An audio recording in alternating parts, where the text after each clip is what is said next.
ये review Islamabad sound की जानिब से पेश किया जा रहा है, जहां हम प्रोफेशनल ऑडियो गियर को गहराई में जाकर परखते हैं ताकि आप अपने काम के लिए सही फैसला कर सकें। किसी भी लाइव साउंड वाले के लिए आवाज को सिर्फ ऊंचा कर देना बहुत आसान काम है, लेकिन असल चैलेंज तो ये है कि आवाज ऊंची भी हो, बिल्कुल साफ भी हो और लोग घंटों तक इसे सुने तो उनके कानों पर बोझ ना पड़े। तो आज का बड़ा सवाल यही है कि आप ये ऑडियो का ये नया E15-300S वर्जन 2, जिसे V2 भी कहते हैं, इस मसले का हल है और क्या ये वाकई अपने पुराने मशहूर मॉडल से बेहतर है? चलें आज इसी को तफसील से देखते हैं।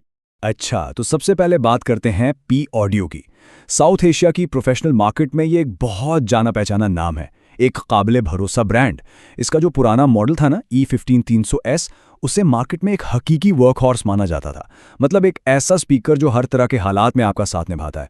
लेकिन ये जो नया वर्जन 2 आया है, ये कोई मामूली सी अपडेट नहीं है। इसे एक खास मकसद के तहत दोबारा डिज़ाइन किया गया है ताकि परफॉर्मेंस को एक नए लेवल पर ले जाया जा सके। आपने ये स्पीकर अक्सर शादी ब्याह की तकरीबात, कव्वाली की महफिलों, नात ख्वानी और बड़े आवामी ऐलानात में देखा होगा। सीधी सी बात है, ये उन जगहों के लिए बनाया गया है जहां इंसानी आवाज़ की सफाई, इसकी क्लैरिटी सबसे ज़्यादा अहम होती है, चाहे वो किसी सिंगर की आवाज़ हो या किसी मुकर्रर की तकरीर। चलें अब ज़रा इसकी टेक्निकल चीज़ों पर बात करते हैं, लेकिन सिर्फ किताबी बातों में नहीं। हम ये देखेंगे कि ये जो नंबर्स लिखे होते हैं, इनका फील्ड में, मतलब असल काम में क्या फ़ायदा होता है। अब यहाँ पर ना एक बहुत दिलचस्प चीज़ है। आप देखें कि V2 में सेंसिटिविटी को 99 dB से कम करके 97 dB कर दिया गया है। अब कुछ लोग सोचेंगे कि ये तो कमी हो गई, लेकिन इसके बदले में जो चीज़ मिली है वो है फ्रीक्वेंसी रेंज, जो 2000 हर्ट्ज से सीधा 3500 हर्ट्ज तक चली गई है। यकीन करें, आवाज़ की सफाई, खास तौर पर वोकल्स के लिए, ये सबसे बड़ी और सबसे अहम तब्दीली है। तो इस ज़्यादा फ्रीक्वेंसी रेंज का मतलब क्या है? इसका मतलब यह है कि स्पीकर इंसानी आवाज़ की जो बारीकियां हैं, इसकी जो कुदरती गूंज है, उसे बहुत बेहतर तरीके से पेश करता है। आवाज़ ऐसी नहीं लगती जैसे किसी डब्बे में बंद हो।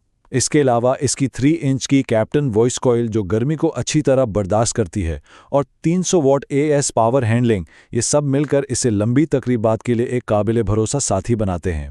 चलें जी, अब आते हैं इस रिव्यू के सबसे अहम हिस्से की तरफ कि असल फील्ड में, खास तौर पर मुश्किल हालात में, वोकल्स पर इसकी परफॉर्मेंस कैसी है। लाइव गायकी में ये आवाज़ में गर्मी और मिठास लाता है। सिंगर की आवाज़ भरी भरी और कानों को अच्छी लगती है।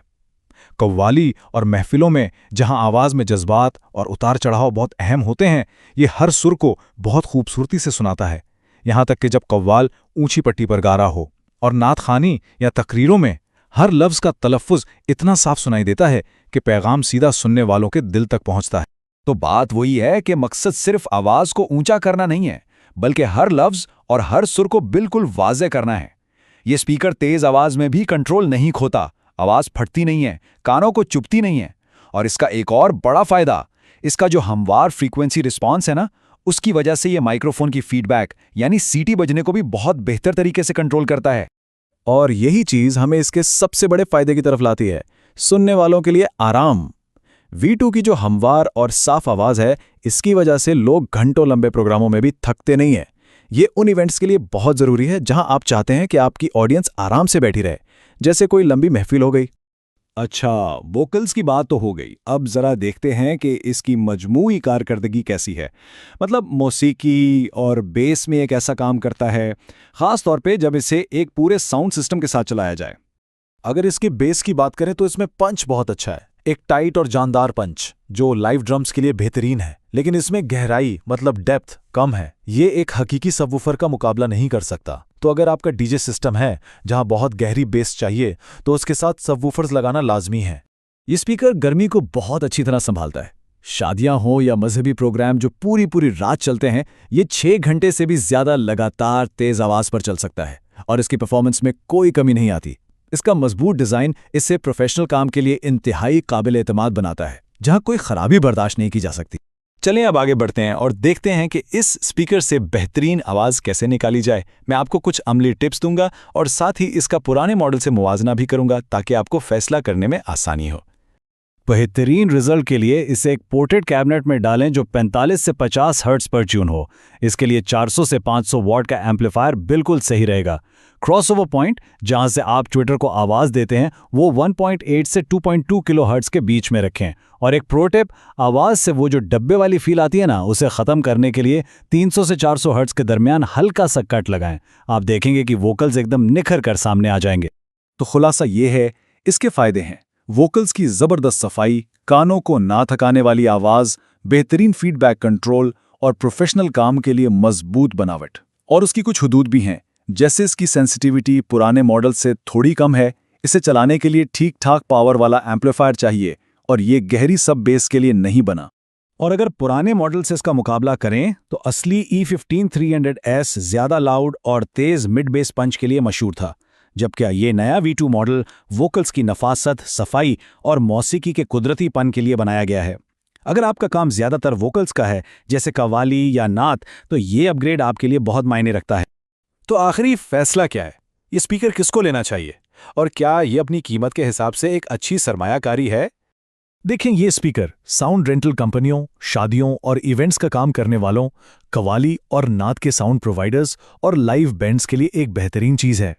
लेकिन अगर आपके पास कम पावर का एम्पलीफायर है या आपका सेटअप सिर्फ डीजे का है और आप सब वूफर्स इस्तेमाल नहीं करना चाहते, तो शायद आपको कोई और ऑप्शन देखना चाहिए जिसमें ज़्यादा बेस रिस्पॉन्स हो।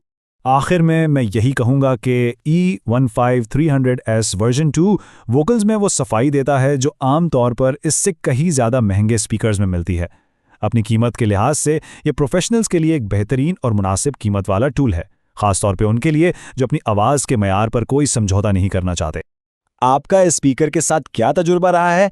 क्या आप V2 को ज्यादातर वोकल्स के लिए इस्तेमाल कर रहे हैं या डीजे म्यूजिक के लिए? हमें कमेंट्स में जरूर बताइएगा। अगर आपको ये रिव्यू पसंद आया तो लाइक और सब्सक्राइब करना ना भूलें, ताकि आप हमारे आने वाले रिव्यूज से भी बाखबर रहें।